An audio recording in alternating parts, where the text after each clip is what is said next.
Hey friends, and probably my mom, and Kickstarter customers, and Chaosmos customers, and all the people we've met at all the different conventions over the years.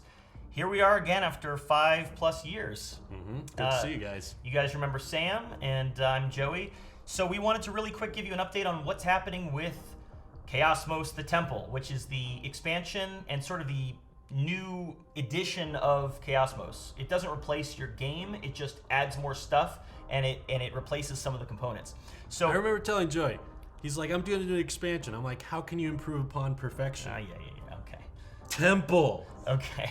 So one of the biggest complaints, in fact, probably the number one issue that players have had over the years is the setup time. They love the modular board, but it's too much. There's having different numbers of planets depending on the number of players and different cards you take out and put in. It just was adding to the setup time. So that's been solved. There's now a fixed brand new card set, 97 cards, and if you're playing 4+ players, you take out the 12 cards. You put in the 12 cards that you play for the higher player count. Other than that, you put 6 cards in the cosmic pool. You put the same number of cards in each planet. We even have a fold-out board, which basically makes things really fast.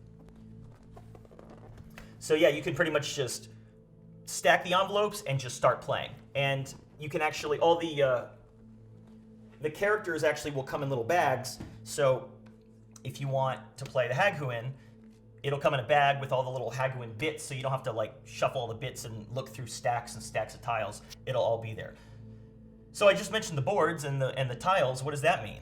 Well, there are now upgrade abilities for every single one of the aliens. And ally abilities. Oh yes, so you can spend the hyper token to gain your upgrade ability, and it's something that will synergize with your existing power. And then there's also ally abilities. Ally abilities, when you form an alliance, and we'll get to what causes an alliance, you get to share your ally ability with another player. Everyone's ally ability synergizes together. So there's different ways to share cards remotely, share information. For example, if you form an alliance with Clocknid, here's an example. If Kaiwen joins with Clocknid, now Kaiwen gets, for example, a vault power, a trap power, and a base power. So every alien combines with every other alien in a weird and unique way. So that's the ally abilities and the upgrade abilities. I should mention, and of course, I think I mentioned this, that now the players are going to be boards, and that'll be fun because it will let you plug in all your abilities like a puzzle piece. We've got 3 new aliens. I guess we already mentioned Kaiwen. We've got Kaiwen the Nomad, Izzet the Arbiter, and Dreeg the Gatekeeper. So that's coming soon. More information about what they do. You had a funny experience playing Dreeg, right? Yeah, I completely botched up Dreeg when I first played him. I thought Dreeg sucked, and then after the game, Joey said, actually, this is how you use them. I'm like, oh my gosh, these wormholes. They're so much fun. They're so amazing. The thing is, you just have to use it right off the bat. As Dreeg, your first action of the game is you drop his wormhole. Well, there's different ways to play Dreeg. Look, that's how you do it. I'm telling you, this is how to win with Dreeg. Dreeg can create wormholes, close wormholes, open up new wormholes. So move wormholes. Yeah. And Izzet the Arbiter is he's a truth trance alien. So he has information about you. He's got these yes/no tokens that.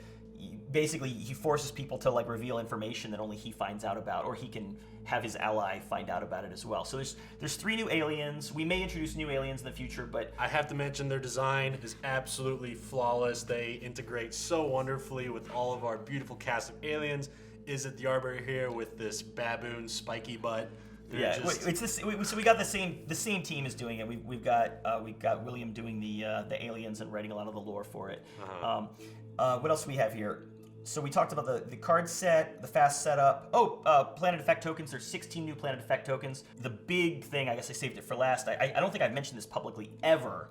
That what is the temple? The temple is a new chaos clock that will come with the game, and it fits in perfectly with the original hex system. And it also has these little feet so it'll allow it to stick if you're playing with the fold-out board.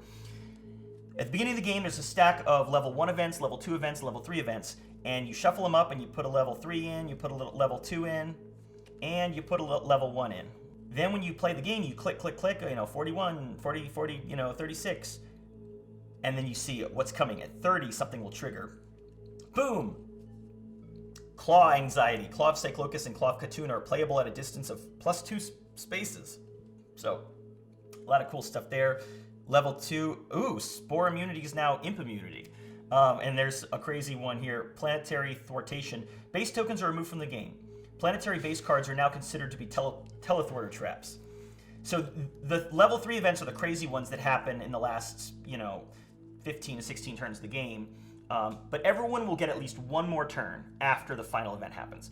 And I mentioned how you get favor tokens one way is through the temple events. That's also how alliances are formed. That after a new game-changing, the theme is essentially these are pages in a prophet's book that tells about the forthcoming cataclysm of the universe collapsing.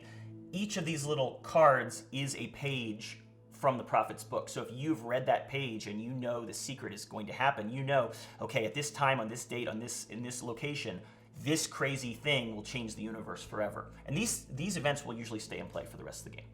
So a lot of stuff going on here, but it's modular. You don't have to play with everything. You don't have to play with the planet effect tokens. You don't have to play with the events. You can still play with alliances if you want or not. The game plays up to 6 players now, and those are long games. Those can be 3+ hours, but they are mighty fun 3-hour games. But you can also play, with 2, 3, 4 players and still have a blast.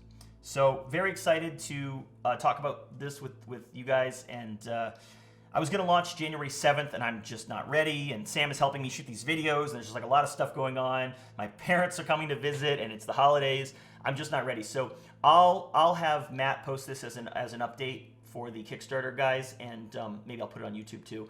And we'll decide together when we'll be ready. And hopefully by the end of January, we will launch Chaosmos. Thanks, guys.